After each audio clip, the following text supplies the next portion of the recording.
Kunjali Bari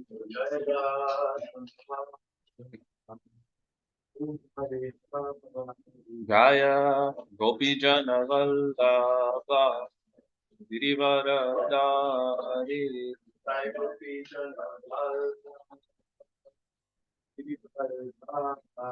Jaya Gopi Jana Vallabha Girivaradari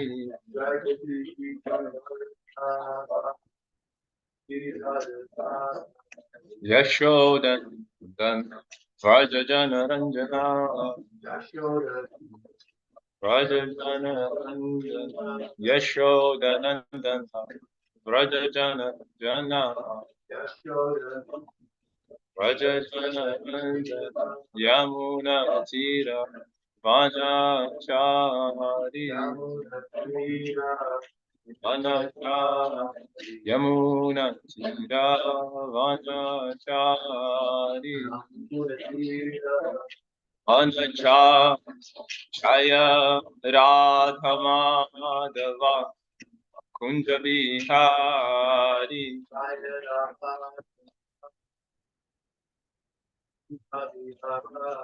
Jaya Gopi Jana Vallabha Girivaradari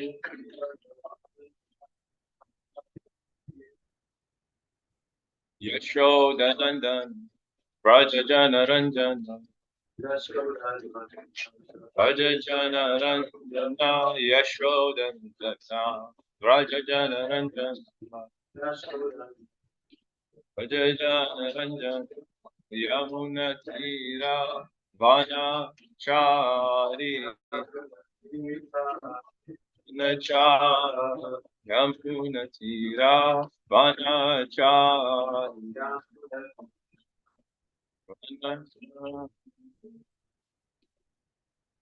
हम सब परिराज स्तोत्र स्तुति श्री श्रीमद दिव्यांग ग्रेस इसी वक्त वेदांत स्वामी महाराज श्रील प्रभुपाद की जय ज्ञान विष्णुपाद परमहंस परिराज आचार्य स्तोत्र स्तुति श्री श्रीमद दिव्यांग ग्रेस श्रील भक्ति सिद्धांत सरस्वती गोस्वामी महाराज प्रभुपाद की जय निताय गौर प्रेम Reading from Srila Prabhupada Lilamrita.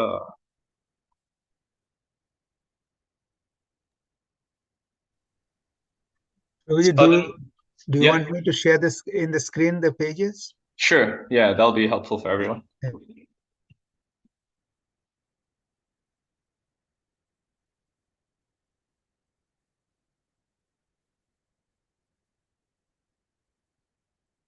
Suddenly, a Bowery derelict enters, whistling and drunkenly shouting.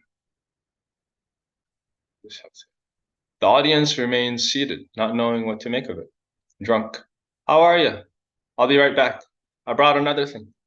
Prabhupada, don't disturb. Sit down. We are talking seriously. Drunk. I'll put it up there. In a church? All right. I'll be back. The man is white-haired, with a short, grizzly beard and frowsy clothing. His odor reeks through the temple. But then he suddenly careens out the door and is gone. Prabhupada chuckles softly and returns immediately to his lecture. So it doesn't matter what a person was doing before. If he engages in Krishna consciousness, chanting Hare Krishna and Bhagavad Gita, it should be concluded that he is a saint.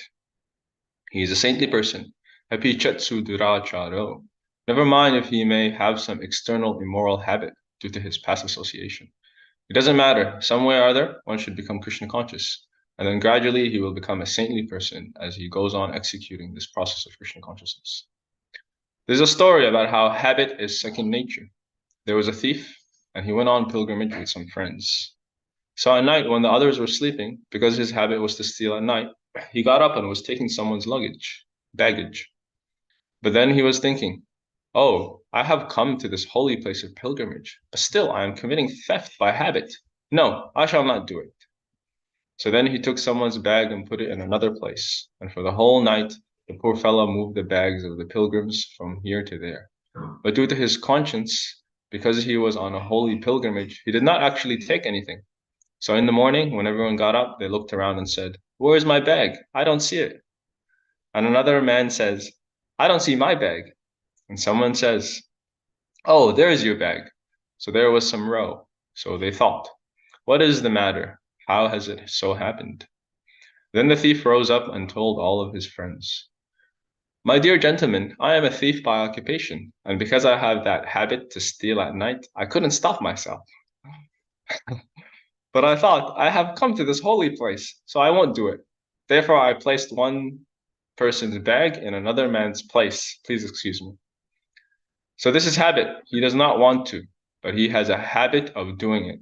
He has decided not to commit theft anymore, but sometimes he does habitually. So Krishna says that in such conditions, when one who has decided to stop all immoral habits and just take to this process of Krishna consciousness, if by chance he does something which is immoral in the face of society, that should not be taken account of. In the next verse, Krishna says, Shipram Bhavati Dharmatma. Because he has dovetailed himself in Krishna consciousness, it is sure that he will be saintly very soon. Srila Prabhupada ki jai. Sarvashashapti Piyusa, Sarvavedaka Satpava, Sarvasiddhanta Ratnadlya, Sarvalokaikadrit Prada. O nectar of the ocean of all scriptures, single food of all the Vedas, which mine the precious gems of all conclusive truths, you are the only giver of sight to all the worlds. Sarva Bhagavata Prana, Srimad Bhagavata Prabhu, Kalidvanta Didaditya, Shri Krishna Parivartita. O life air of all the Supreme Lord's devotees, O Master Srimad Bhagavatam, you are the sun arisen in the darkness of Kali, the exact image of Shri Krishna. Paramananda Bhattaya, Prema Bhaktisharayate, Sarvada Sarvasivaya, Shri Krishnaya Namostame. I bow down to you who are supremely blissful to read. Your every syllable pours down a flood of prema. You can always be served by everyone. You are Shri Krishna himself. Mareka Bando Matsangin, Madguro Manmahadana, Manishtaraka Madbhagya, Madananda Namostate. My only friend, my constant companion, my spiritual master, my great wealth, my savior, my good fortune, my source of ecstasy, I bow down to you. Asada Sada Tadai, Paramunjakadashinman, Prema Hit. O bestower of saintliness to the unsaintly, O exalter of the most fallen, please never leave me, always appear in my heart.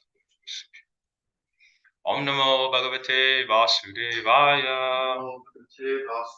Om Namo Bhagavate Vasudevaya. Om Namo Bhagavate Vasudevaya. Reading from Grantaraj Srimad Bhagavatam, Canto 4, Chapter 25. Text number 15.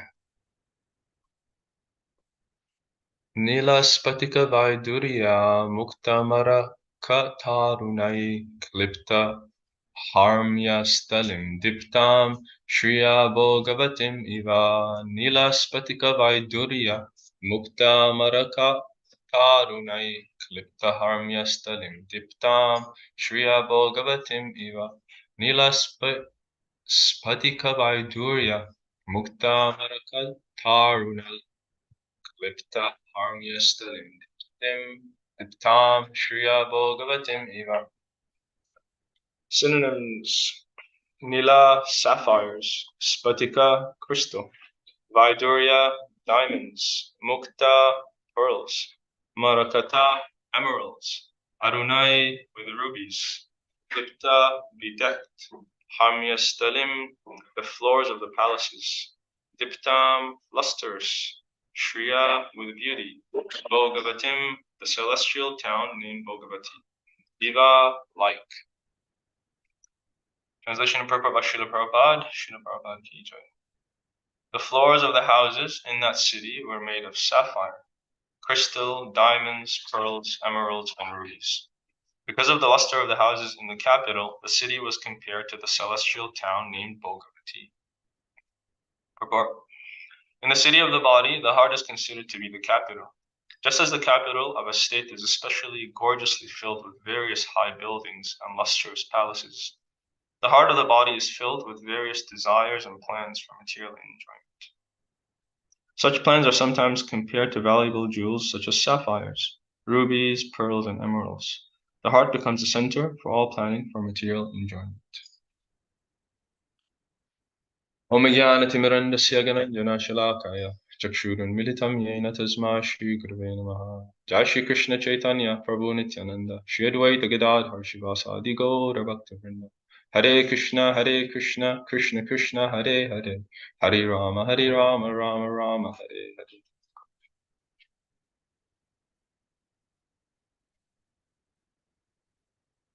Thank you for having me here again to try to render some service by speaking the glories of the Lord.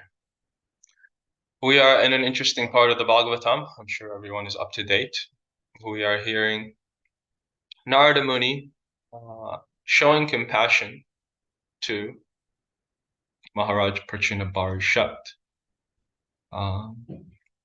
Narada Muni is merciful to all. We hear he is repeatedly appearing in the Bhagavatam, delivering so many personalities. And he has taken special interest in Maharaj Prachina Barishat because of his connection to Dhruva Maharaj. He is a descendant of Dhruva. Narada Muni is also the spiritual master of Dhruva Maharaj. And so for this particular reason, he has taken interest in him.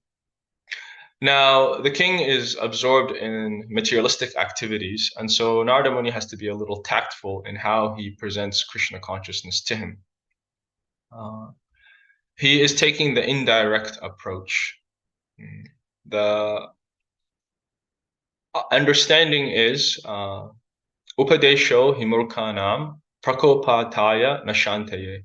If good advice is given to an attached person or to a foolish person, that person becomes angry rather than pleased.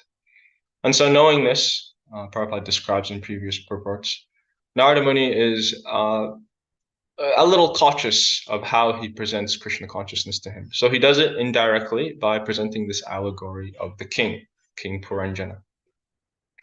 And so you can say that Narada Muni is practicing the austerities of speech as Krishna describes them in the Bhagavad Gita. They are, one should speak something that is pleasing, one should speak something that is according to Shastra, one should speak the truth, one should speak things that are not agitating to others, but ultimately one has to speak things that are beneficial. So of all these qualities, it's described that one that should never be compromised is it has to be beneficial.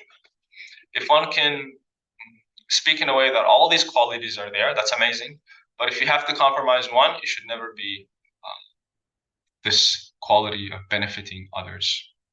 For example, if we speak something that's truthful, but it agitates the person's mind, the person does not progress from hearing that truthful statement, then that's not what we should be doing.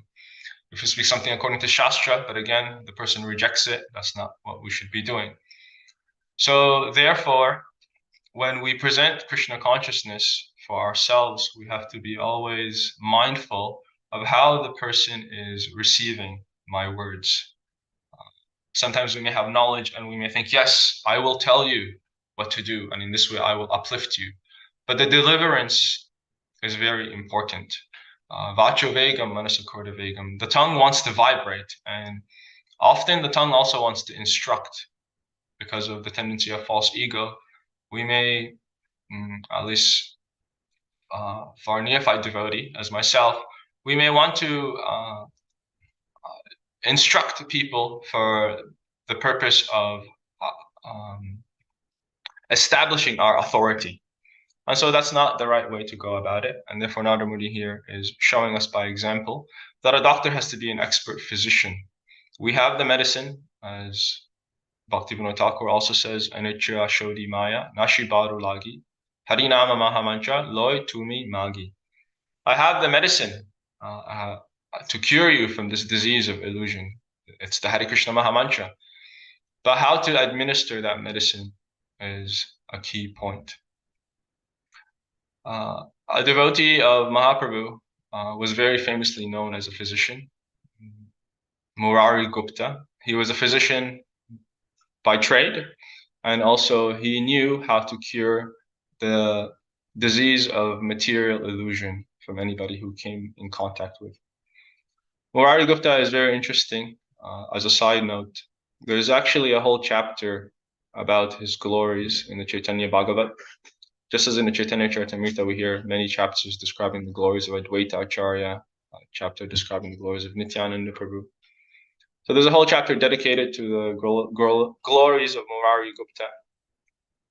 And an interesting story I was hearing recently was at the house of Shivas, where Kirtan was going on. One day Mahaprabhu was sitting with Nityananda.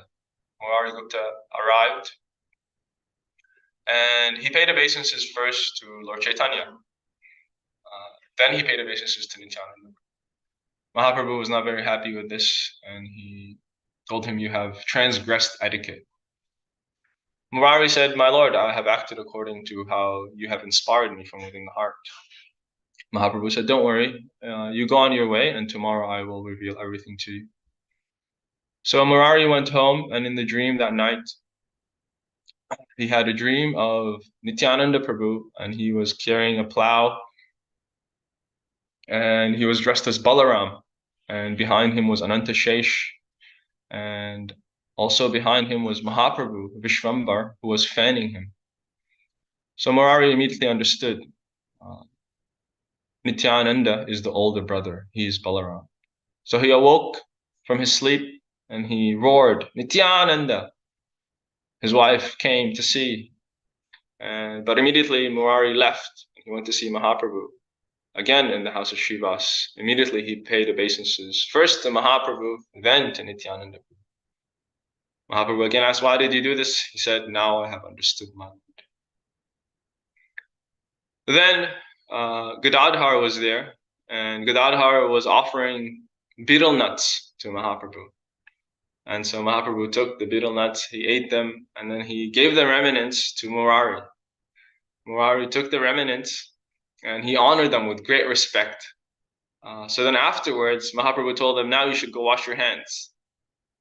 But Murari, instead of washing his hands, he just rubbed his hands on his head. Like sometimes we may get some remnants from the spiritual master, and we may eat them, and we may think, "Oh, I don't want to wash my mouth out. I want to get the most benefit from these substances. They are pure. They're not. I'm not muchi. I'm suchi. This is the pure spiritual master." So Murari felt like that. I'm not muchified here. These are your remnants. They are spiritual. So instead, he wiped his hands on his head. Mahaprabhu said, "You have to go wash up. You can't do like this." But Murari, he insisted, "I do not need to." Afterwards, Murari was in ecstasy and he went home. And he was acting very unusually ecstatic. And he told his wife, "I want to eat. I want to eat." So she brought him a plate of food, and he took rice from that plate and he was throwing it on the ground. And he was throwing it on the ground as an offering to Krishna.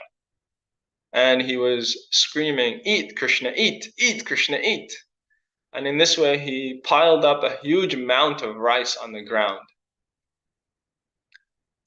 Very unusual. So the next day, Mahaprabhu came to Murari's house, and Murari is a physician. So Mahaprabhu, he told him, "I have indigestion. I need a cure." So Murari said, "What did you eat?" And Mahaprabhu said, "Well, you threw rice on the ground and you told me, 'Eat, eat.' How could I reject your offering?" So Murari was amazed, and his wife also, although I was offering things in this way, Mahaprabhu, Supreme Lord, still accepted. And Mahaprabhu said, "If you are offering me something and making a request, how could I reject it?" Signifying the purity and potency of Murari Gupta.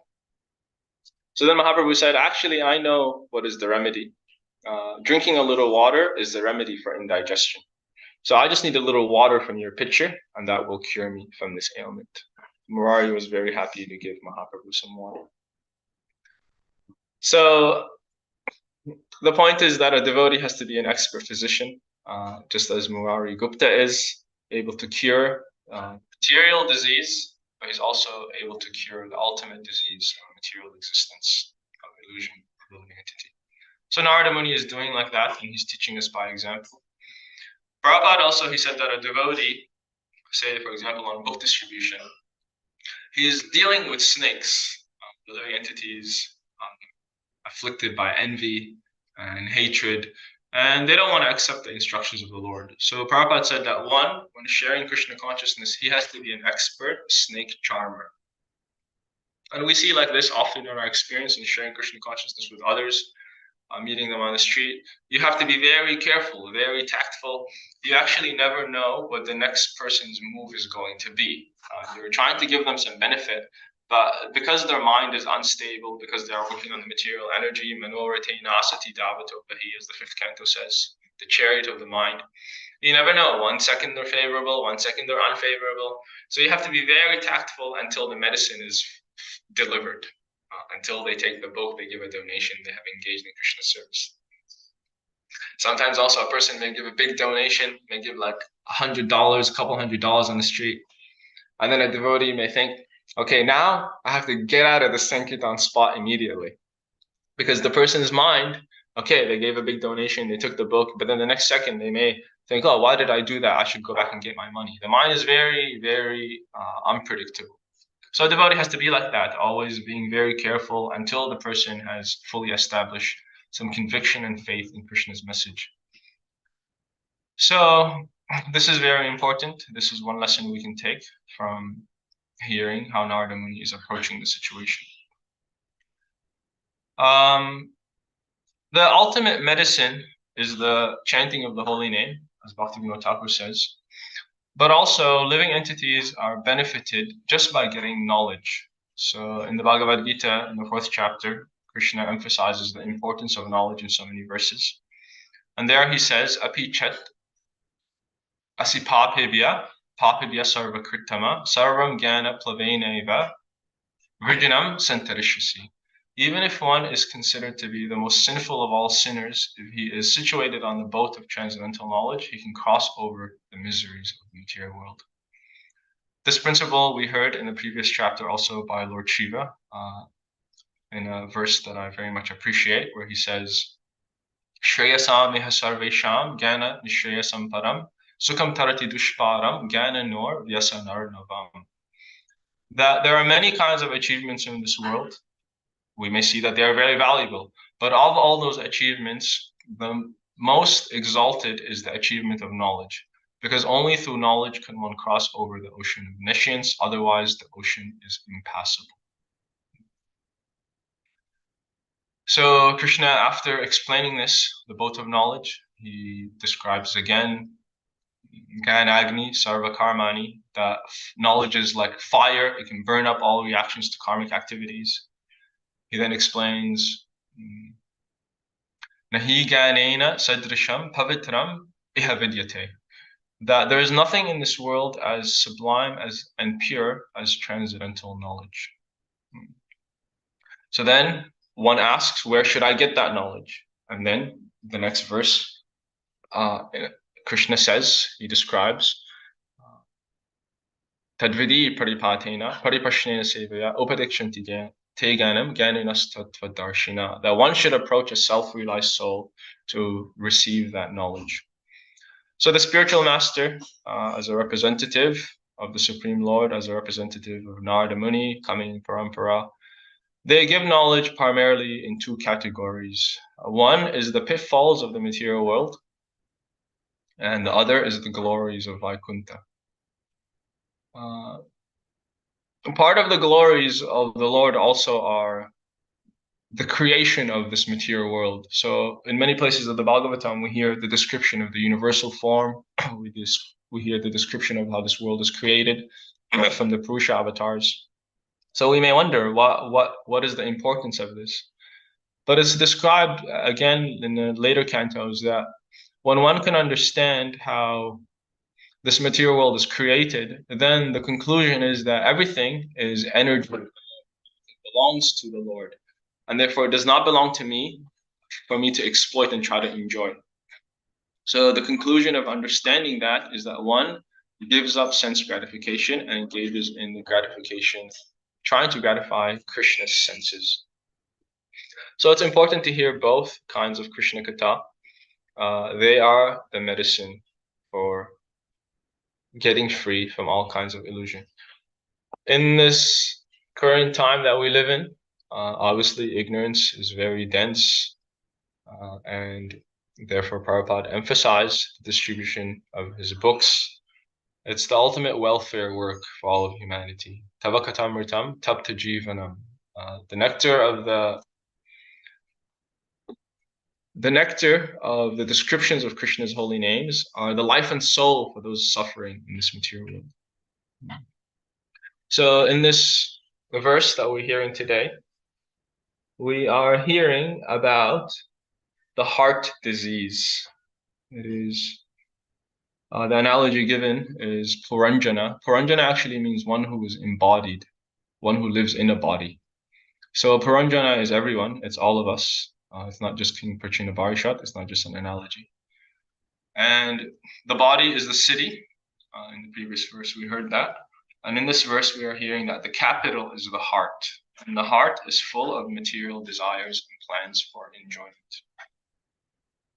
So how to purify the heart is the question. Purification comes from hearing, and purification also comes from association. So for example, when we give a person some literature, we are giving them knowledge, Krishna's instructions, but we're also giving them association. They're associating with Krishna directly, and they're associating with Srila Prabhupada. I met a person on the marathon.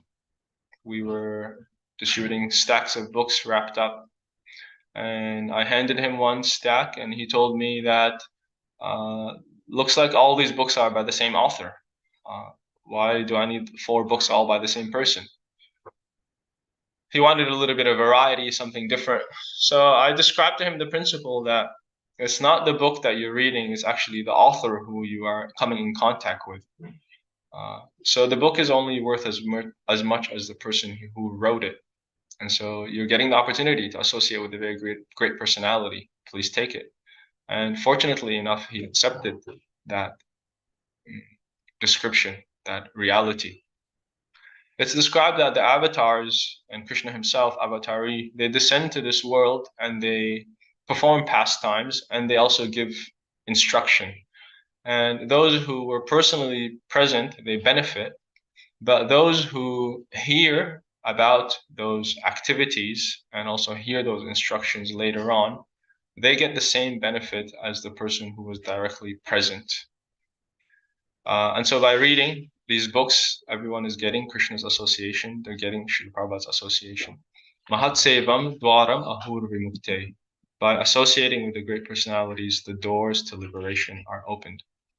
So there are 2 things, as we know. There is the Vani and there is the Vapu. In conditioned life, we need the Vapu. That's a reality. The same principle is there with the deity. We cannot see spiritual objects, but we see things with our material senses currently. So the Lord, out of his causeless mercy, he appears in the form of the deity that looks like stone, looks like wood, but it's actually spiritual. By Krishna's internal potency, he manifests in that form. So that's for our benefit. So similarly, the spiritual master, who was originally the Chaitya Guru, the super soul within the heart, he manifests externally as the representative of the Lord, who we can see, who we can speak with. And so for us, that's very important. But as we make more advancement, we begin to understand and see that association on the platform on Vani is even more powerful. So Srila Prabhupada said repeatedly that if you want to know me, I am in my books. He said that my books are better than me, that I put everything that you need there. My purports are my devotional ecstasies.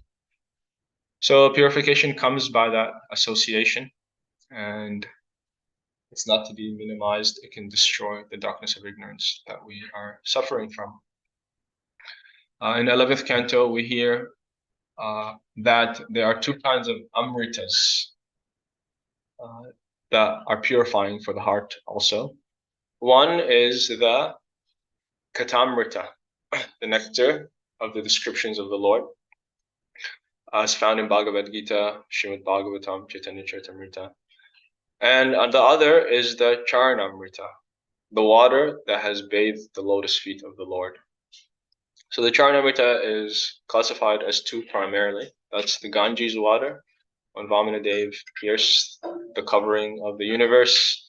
The causal ocean bathed his feet and descended as the celestial Ganges, which Shiva took on his head and comes down even to this bhumi. And the other Charanamrita is the Yamuna, where Krishna sported daily where his feet were bathed every time he entered the waters.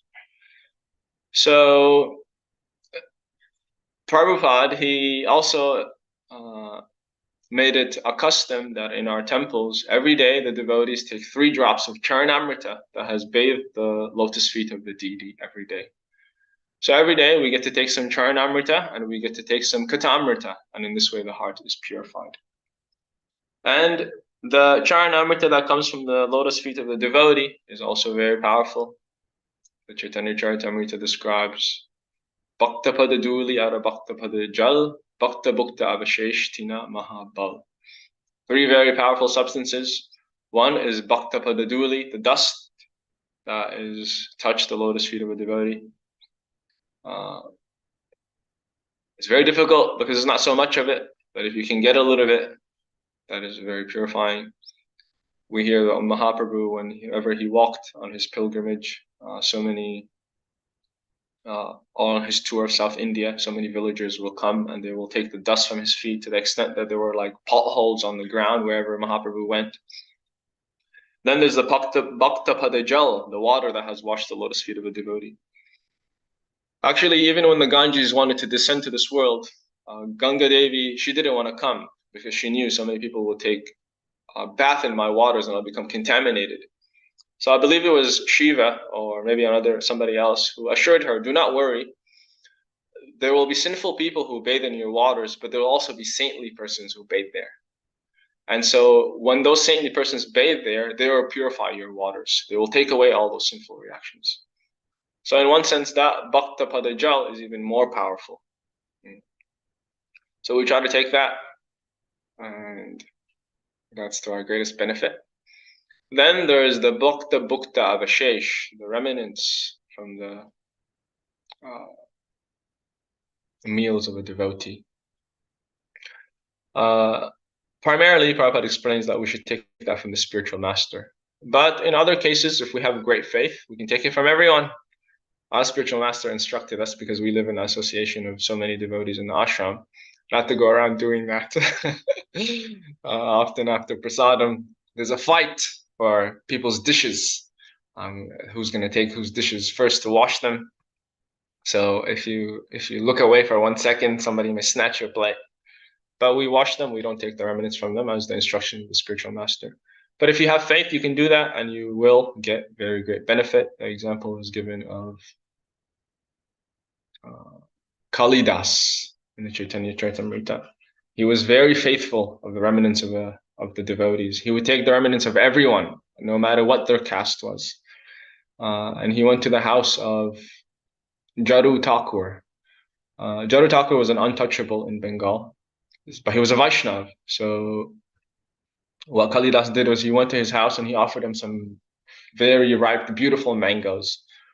And when he came to his house, Jaru Thakur said, "Oh, my dear saint, how can I serve you? Just say, and I will get some food cooked in the house of a Brahmana, and I'll bring it here."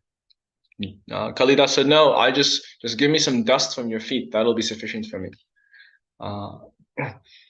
Jaru said, "No, I cannot do that. You're very exalted." So Kalidas, he left. But where did he go? He hid in the rubbish outside, and he was waiting. So his wife and Jaru Thakur, they offered the mangoes to Krishna. They ate them. They licked the seeds and the skin.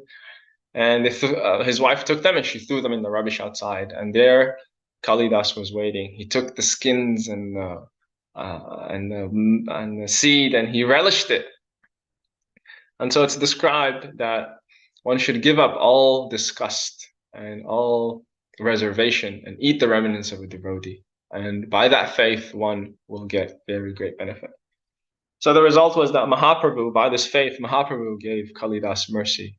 How? He gave him his Bhakta Pada Jal. Mahaprabhu would wash his feet. Mahaprabhu was the greatest devotee, as we know. Shri Krishna Chaitanya Radha Krishna Nahanya. So Mahaprabhu would wash his feet every day in the bottom of the very long stairway to the Jagannath temple by the Simhadwar gate. The stairway is said to be about 22 steps leading up.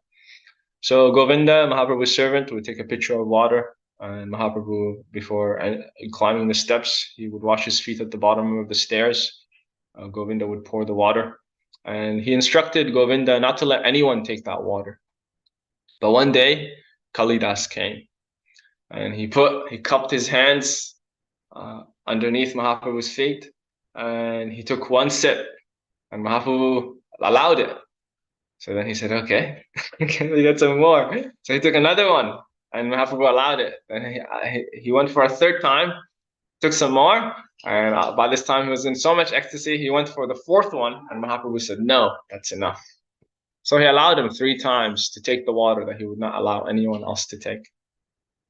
After which, he also got the Bhakta Bhukta Abhishesh. Mahaprabhu went to the house of Kashi Mishra, where he would take his meals, and Kalidas waited outside. And after eating, Mahaprabhu told Govinda, you can go give my remnants to Kali, who is waiting.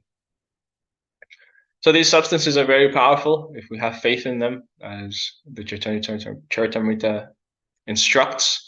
We will make very great progress. So we want to cure the heart disease. We want to become purified. It's a gradual process, but it's there, and it begins by hearing. When we give up the process of hearing, that's when everything goes downhill.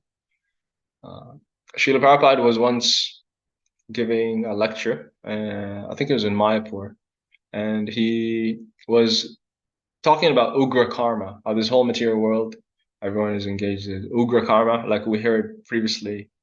Maharaj Parchina Barishad, he was engaged in karmic activity, and even that was detrimental. But nowadays, no one is engaged in karmic activity. They're engaged in vikarma, ugra karma.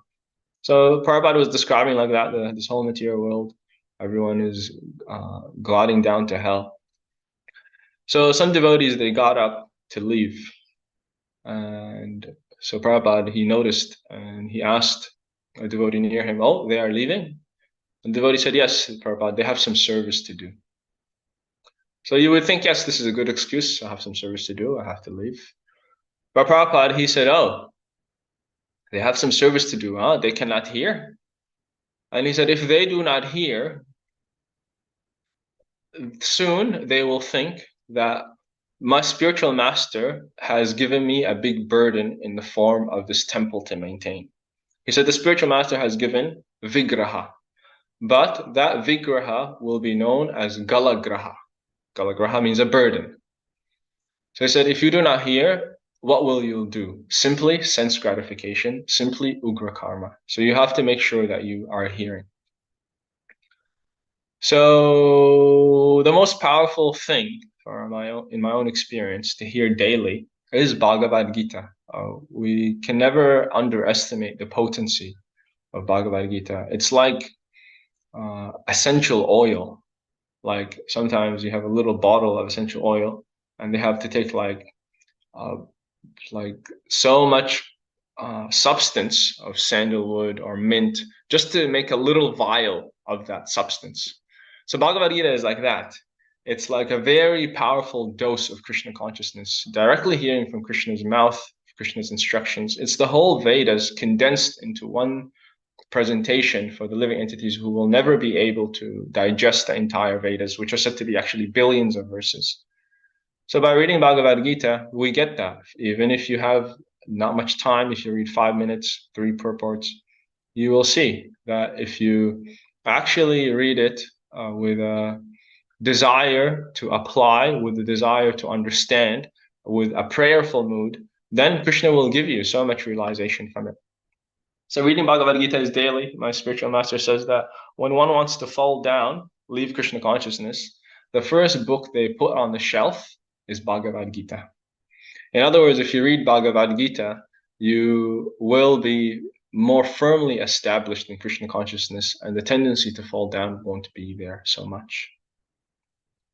So hearing Bhagavad Gita daily is there, and then we relish the Bhagavatam, what to speak of Chaitanya Charitamrita, and if we read those all sufficiently 3-4 times, then there's many other books. Chaitanya Bhagavat is very beautiful.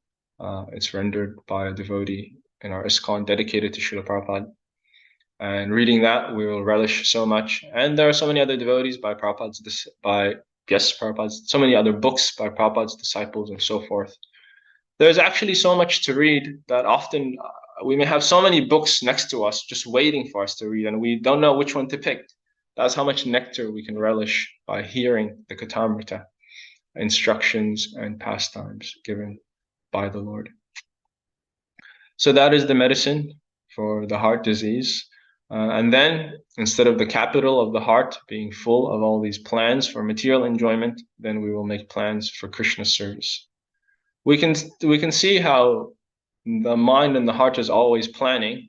When we chant our japa, often we may have experience that we feel what is the best time to plan is when I pick up the bead bag. That's when all the plans start rushing into my mind. So that's because the heart is always planning for this, planning for that, and ultimately is planning for material enjoyment. But when we begin to plan, we begin to keep ourselves busy in Krishna service, then the real satisfaction of heart will be there. And so these are some things that we can try to remember in our endeavors to become purified, in our lifelong endeavor to become purified. Patience, enthusiasm, determination. So thank you for listening to me, although I'm insignificant. If anybody has anything to add or ask.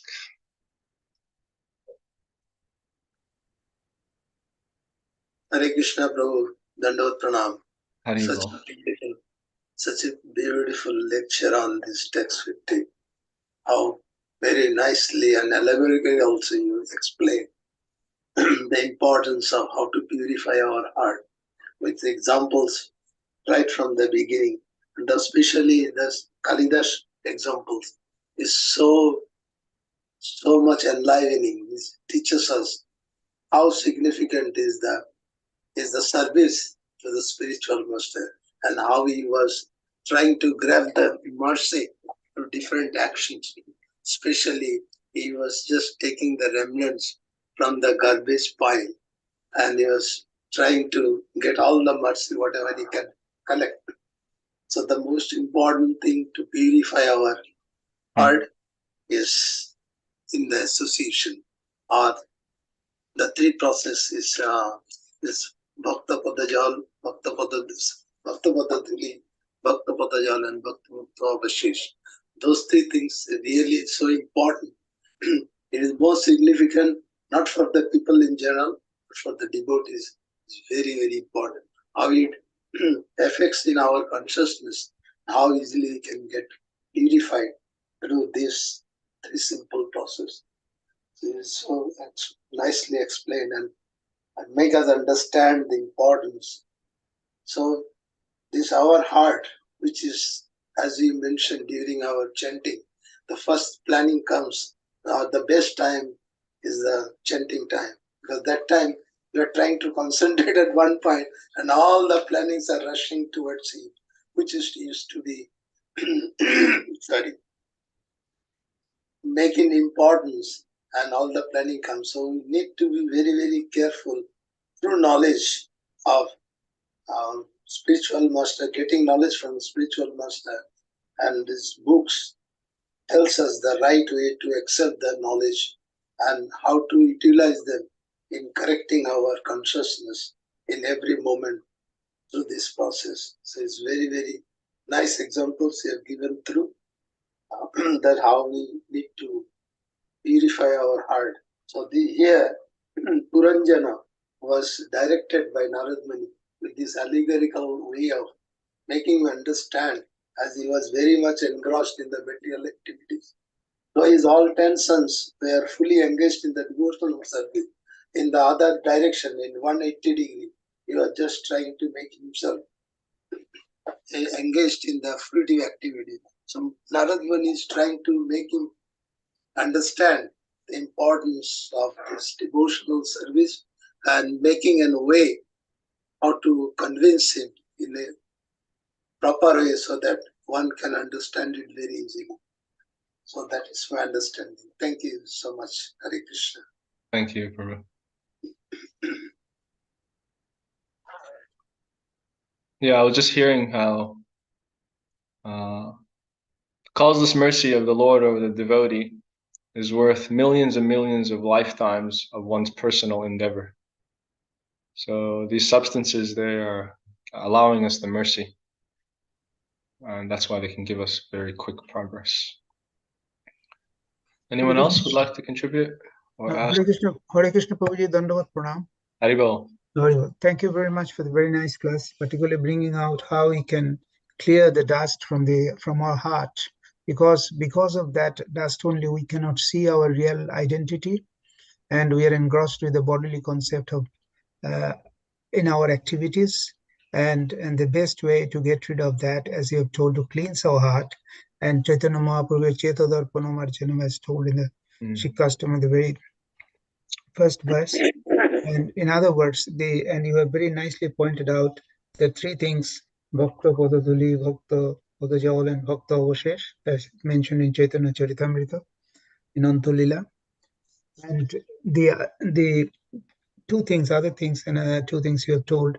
The way to improve, I mean, the process to improve is by reading, that is, reading the scriptures every day, as you have told of Kathamrita, and the Charanamrita. Charanamrita means serving the Lord and his devotees, and always remain associated with reading or hearing from a pure devotee. When we hear from a pure devotee, the message of Krishna goes deep into our heart, and that purifies our heart.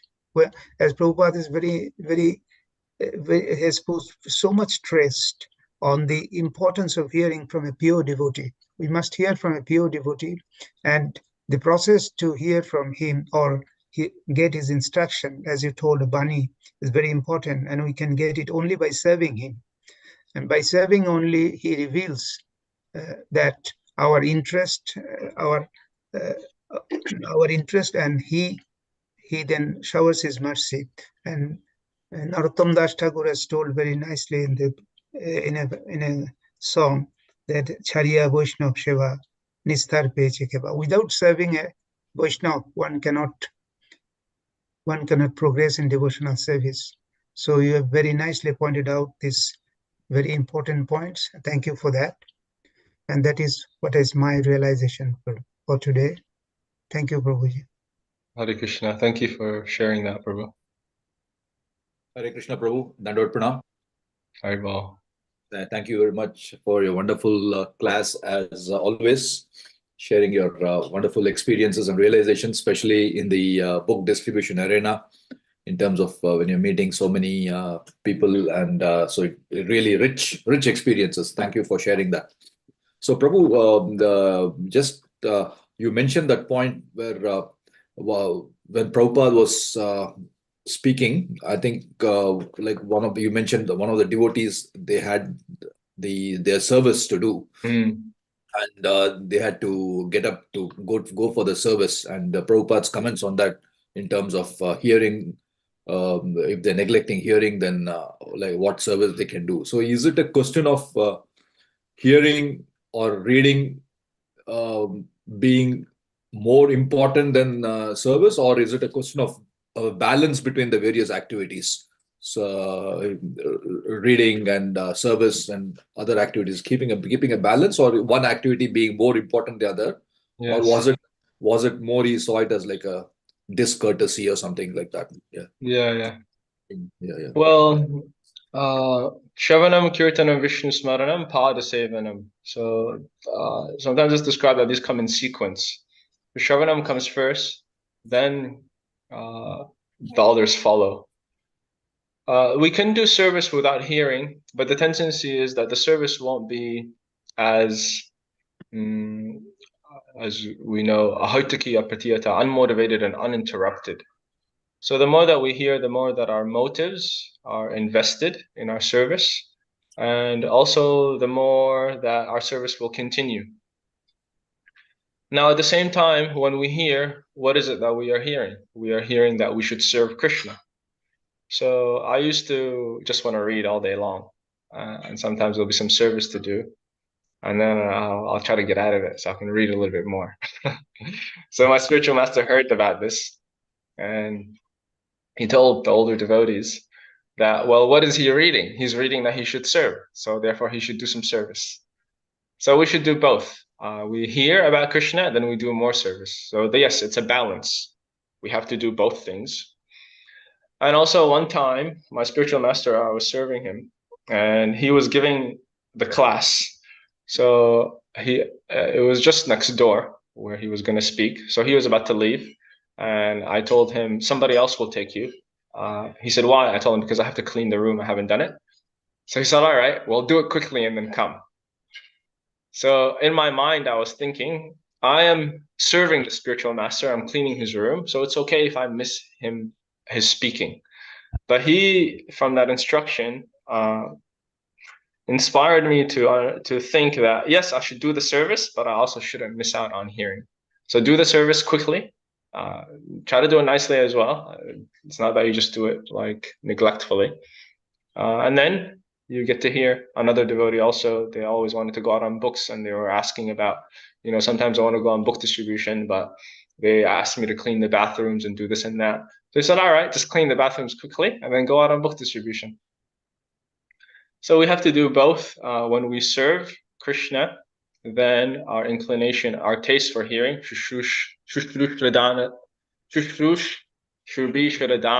Vasudeva Kataruchi, Senmahatsevaya Vipra Punya Tirthanishevanat. That when we render service to the great devotee, then the taste, the Vasudeva Kataruchi, comes there. So yes, we serve, and then when we read the books, they come alive, and then we read the books, and then we are inspired to serve again. So both of them, they feed into one another. But sometimes, just as Mother Yashoda, she had Krishna on her lap, but she had to put him down because she had to tend to the milk. In those purports, we hear that we have to know what to do first and what to do later. There may be so many important things, and it takes intelligence to understand what is most important at this time.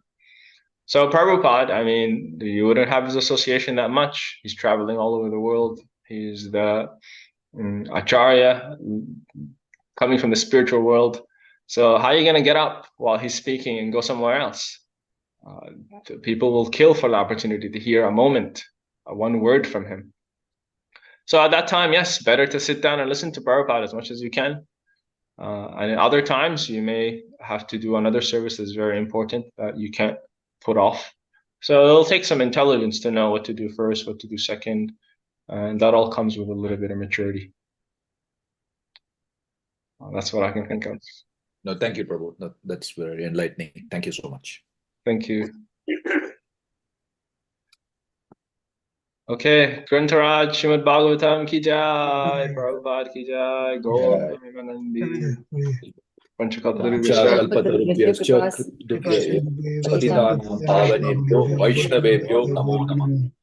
His Grace Vrindavan Madhurya Prabhu ki jai. Prabhupada ki jai. Premanandi Hari Hari Bol. Hari Hari Bol.